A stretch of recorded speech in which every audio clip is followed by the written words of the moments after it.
Hello friends, welcome back to another doubt की video of this YouTube channel. तो आज के इस डाउट के वीडियो में हम तो बस देखने जा रहे हैं जेईई मेन का बहुत ही प्यारा सा क्वेश्चन। और ये क्वेश्चन हमारा चैप्टर केमिकल बॉन्डिंग से है। तो कैसे करना है इस क्वेश्चन को देख लेते हैं आज के इस वीडियो में। सबसे पहले क्वेश्चन को पढ़ लेते हैं। तो क्वेश्चन हमसे बोला क्या गया है, CO2 has same geometry as. Option हमारे पास है Hg2Cl2, दूसरा है NO2, तीसरा है C2H2 और चौथा है C3H6। यहाँ पर आपको दो ऑप्शंस करेक्ट दिखाई दे रहे होंगे, फर्स्ट और थर्ड, और ये दोनों ही करेक्ट ऑप्शन है क्योंकि ये जो क्वेश्चन है हमारा more than one option correct वाला है। तो इसलिए इसके हमारे पास दो या दो से ज्यादा आंसर हो सकते हैं। ठीक है, यहाँ पर हमारे पास जो करेक्ट ऑप्शन आपको दिखाई दे रहे हैं, ये करेक्ट ऑप्शन आए कैसे, इनको आज के इस वीडियो में हम अच्छे से समझेंगे। तो चलिए बिना कोई देरी किए करते हैं इस क्वेश्चन को सॉल्व। क्वेश्चन को सॉल्व करने से पहले, वीडियो में आगे बढ़ने से पहले, अगर आप चैनल पर नए हो तो आपको एक छोटा सा काम करना है, जल्दी से जाके इस चैनल को सब्सक्राइब कर लेना। और अगर आपने तो वीडियो को लाइक नहीं ठोका है तो लाइक भी ठोक देना।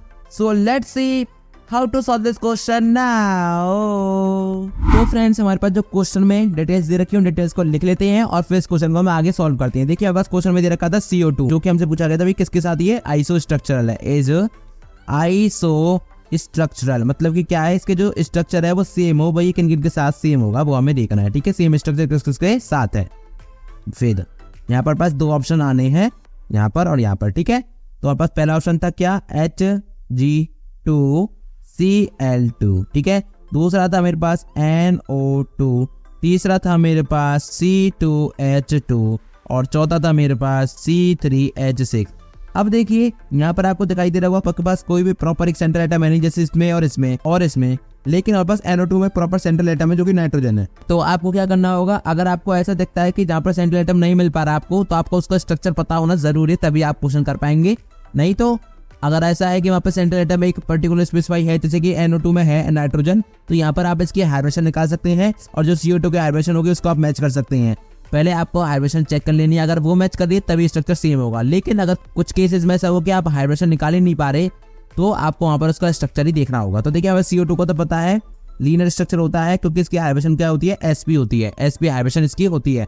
तो इसका मैं यहाँ पर स्ट्रक्चर बना ही देता हूँ, कार्बन इधर, एक ऑक्सीजन इधर, एक ऑक्सीजन इधर, डबल बॉन्ड के साथ। ये हमारे पास क्या होता है इसका स्ट्रक्चर, और ये होता है लीनियर स्ट्रक्चर। क्या होता है, लीनियर। अब देखिए Hg2Cl2, तो मैं देखिए सिंपल है, Hg इधर होगा, एक इधर होगा Hg, और दो Cl इधर इधर जुड़ जाएंगे। बस ये स्ट्रक्चर होता है Hg2Cl2 का। ये आपको याद ही रखना होगा क्योंकि इसका हाइब्रिडेशन आप निकाल नहीं सकते, क्योंकि इसमें दो Hg हैं, तो कोई प्रॉपर सेंट्रल एटम नहीं बन पाएगा यहाँ पर। ठीक है, रही बात नाइट्रोजन की, तो नाइट्रोजन का हमें जनरली याद भी होता है। नाइट्रोजन पे क्या है, एक इलेक्ट्रॉन बच जाता है, एक तो ये ऑक्सीजन के साथ इधर क्या कर लेता है, कोऑर्डिनेट बॉन्ड बनाता है, और एक इधर डबल बॉन्ड बनाता है। और इस इलेक्ट्रॉन की वजह से क्या है, इसकी जो शेप होती है वो लीनियर की जगह क्या हो जाती है, कुछ बेंट बन जाती है। देखिए, आपको दिखाई दे रहा होगा कुछ इस तरह से ये बेंट शेप आ जाती है। क्यों आती है, क्योंकि देखिए आपको पता है कि यहाँ पर एक इलेक्ट्रॉन है और ऑक्सीजन है, तो इस पे भी अपने अपने लोन पेयर होंगे। तो इस इलेक्ट्रॉन इस लोन पेयर में क्या है, कुछ रिपल्शन होता है, जिसकी वजह से ये लीनियर ना होके इस तरह से थोड़ी बेंट शेप बन जाती है। ये क्या है, मेरे पास बेंट शेप है। ठीक है, और ये मेरे पास क्या है, लीनियर है, और ये भी मेरे पास क्या है, लीनियर है। ठीक है, अब बात करते हैं C2H2 की। तो देखिए C2H2 ना, पहले दो कार्बन, तो दो कार्बन को हम बना लेते हैं, सिंगल बॉन्ड से जोड़ देते हैं, और दो हाइड्रोजन, तो हाइड्रोजन में इधर जोड़ दिए, एक इधर और एक इधर। अब कार्बन पे अगर मैं देखूं कितने इलेक्ट्रॉन हो चाहिए, 8।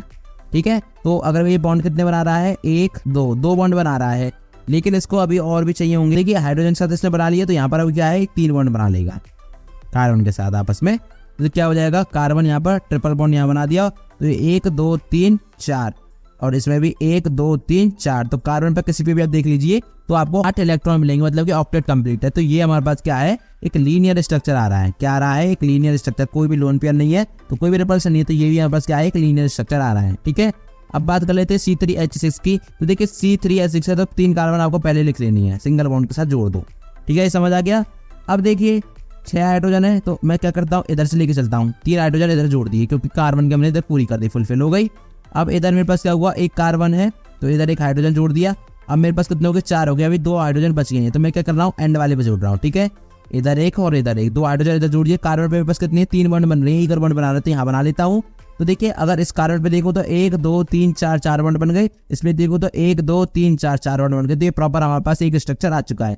अगर आप यहाँ देखें तो ये लीनियर स्ट्रक्चर तो है नहीं, क्योंकि एक लाइन में तो आ नहीं रहा, क्योंकि 3 ऊपर निकल रहे हैं और 2 हाइड्रोजन नीचे निकल रहे हैं। तो इसका मतलब क्या है, ये जो स्ट्रक्चर है वो लीनियर तो है नहीं। मैं यहाँ पे लिख देता हूँ नॉट लीनियर। कोई भी स्ट्रक्चर हो सकता है पर ये लीनियर नहीं होगा, ठीक है। तो हमारा जो आंसर आ रहा है वो कौन सा आ रहा है, थर्ड ऑप्शन और फर्स्ट ऑप्शन, दैट इज, यहाँ लिख भी देता हूँ मैं, Hg2Cl2 और C2H4। ये हमारे पास आंसर आ गया, ठीक है। तो इस तरह से आपको ये क्वेश्चन करना था। अगर आपको ऐसा लगे कि भाई उसमें सेंट्रल एटम नहीं मिल रहा तो आपको उसका स्ट्रक्चर ही बनाना पड़ेगा, तभी आप निकाल सकेंगे कि ये कौन सा करेक्ट ऑप्शन है, ठीक है। तो इस तरह से आपको ये पूरा क्वेश्चन करना था। आई होप ये क्वेश्चन आपको अच्छे से क्लियर हो गया होगा।